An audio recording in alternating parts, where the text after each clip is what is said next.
ಕಾಲಭೈರವನ ಬಗ್ಗೆ ನಿಮಗೆಷ್ಟು ಗೊತ್ತು? ಕಾಲಭೈರವ ಹೇಗಿರುತ್ತಾನೆ? ಪುರಾಣದ ಕಥೆ ಏನು? ಈ ಎಲ್ಲ ಪ್ರಶ್ನೆಗಳಿಗೆ ಈ ವಿಡಿಯೋದಲ್ಲಿ ತಿಳಿಯಲಿದ್ದೇವೆ. ಎಲ್ಲರಿಗೂ ಪ್ರೇರಣಾ ಚಾನೆಲ್ಗೆ ಸ್ವಾಗತ.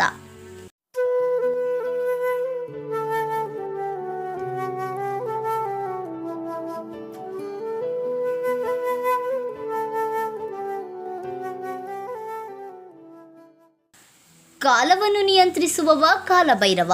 ಭೈರವನು ಭಗವಾನ್ ಶಿವನ ರೂಪವಾಗಿದೆ.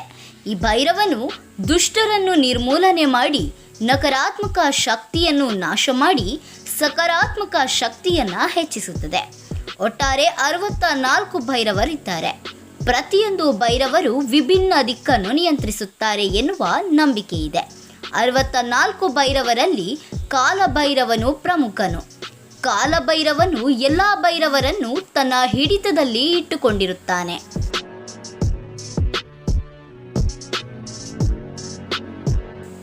ಕಾಲಭೈರವನು ಗಾಢವಾದ ಬಣ್ಣವನ್ನು ಹೊಂದಿರುತ್ತಾನೆ. ಉಗ್ರವಾದ ಮುಖವನ್ನು, 3 ಕಣ್ಣುಗಳನ್ನು, ತಲೆ ಬುರುಡೆ ಮತ್ತು ಹಾವಿನ ಹಾರವನ್ನು ಧರಿಸಿರುತ್ತಾನೆ ಮತ್ತು ತಲೆಯ ಮೇಲೆ ಅರ್ಧಚಂದ್ರನನ್ನು ಇಟ್ಟುಕೊಂಡಿರುತ್ತಾನೆ. ಒಂದು ಕೈಯಲ್ಲಿ ತ್ರಿಶೂಲವನ್ನು, ಇನ್ನೊಂದು ಕೈಯಲ್ಲಿ ಭಿಕ್ಷಪಾತ್ರೆಯನ್ನು ಹಿಡಿದಿರುತ್ತಾನೆ. ಕಪ್ಪು ಬಣ್ಣದ ನಾಯಿಯನ್ನು ತನ್ನ ವಾಹನವನ್ನಾಗಿ ಮಾಡಿಕೊಂಡಿದ್ದಾನೆ. ಕಾಲಭೈರವನ ಸೃಷ್ಟಿಯ ಕತೆ. ಒಮ್ಮೆ ಬ್ರಹ್ಮ ಮತ್ತು ವಿಷ್ಣು ನಮ್ಮಿಬ್ಬರಲ್ಲಿ ಯಾರು ಪ್ರಬಲರು ಎನ್ನುವ ಚರ್ಚೆಗೆ ಒಳಗಾಗುತ್ತಾರೆ. ಇವರಿಬ್ಬರ ನಡುವಿನ ದ್ವಂದ್ವತೆಯನ್ನು ನಿವಾರಿಸಲು ಶಿವನು ಬ್ರಹ್ಮಾಂಡವನ್ನು ಮೀರಿ ವಿಸ್ತರಿಸಿದ ಬೆಳಕಿನ ಬೃಹತ್ ಸ್ತಂಭವಾಗಿ ಹೊರಹೊಮ್ಮಿದನು. ಈ ಕಂಬದ ಅಂತ್ಯವನ್ನು ಯಾರು ಮೊದಲು ನೋಡುತ್ತಾರೋ ಅವರೇ ಅತ್ಯಂತ ಪ್ರಭಾವಶಾಲಿ ಎಂದು ಶಿವನು ಷರತ್ತನ್ನು ನೀಡುತ್ತಾನೆ. ಭಗವಾನ್ ವಿಷ್ಣು ಸ್ತಂಭದ ಕೆಳಭಾಗದ ಅಂತ್ಯವನ್ನು ಹುಡುಕಲು ಸ್ತಂಭದ ಕೆಳಭಾಗದತ್ತ ಸಾಗುತ್ತಾನೆ. ಆದರೆ ವಿಷ್ಣುವಿಗೆ ಅಂತ್ಯವನ್ನು ಹುಡುಕಲು ಸಾಧ್ಯವಾಗುವುದಿಲ್ಲ.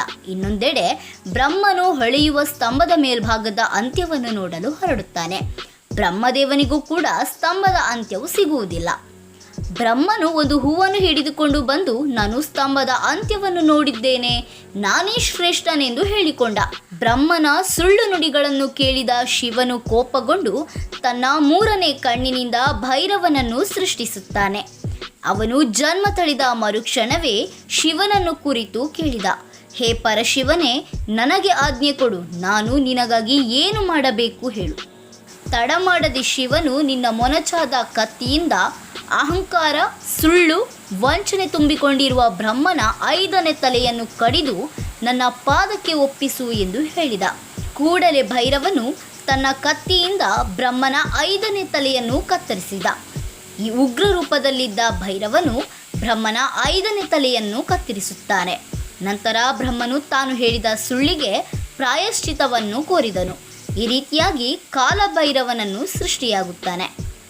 ಕಾಲ ಅಂದರೆ ಸಮಯವನ್ನು ಸೂಚಿಸುವವನಾಗಿದ್ದಾನೆ. ಭವಿಷ್ಯವನ್ನು ತಿಳಿದಿರುವವನೇ ಕಾಲಭೈರವ. ಸಮಯವನ್ನು ತನ್ನ ಹಿಡಿತದಲ್ಲಿಟ್ಟುಕೊಂಡಿರುತ್ತಾನೆ. ಕಾಲಕ್ಕೆ ಏನಾಗಬೇಕೆಂಬುದನ್ನು ಕಾಲಭೈರವನು ನಿರ್ಧರಿಸುತ್ತಾನೆ.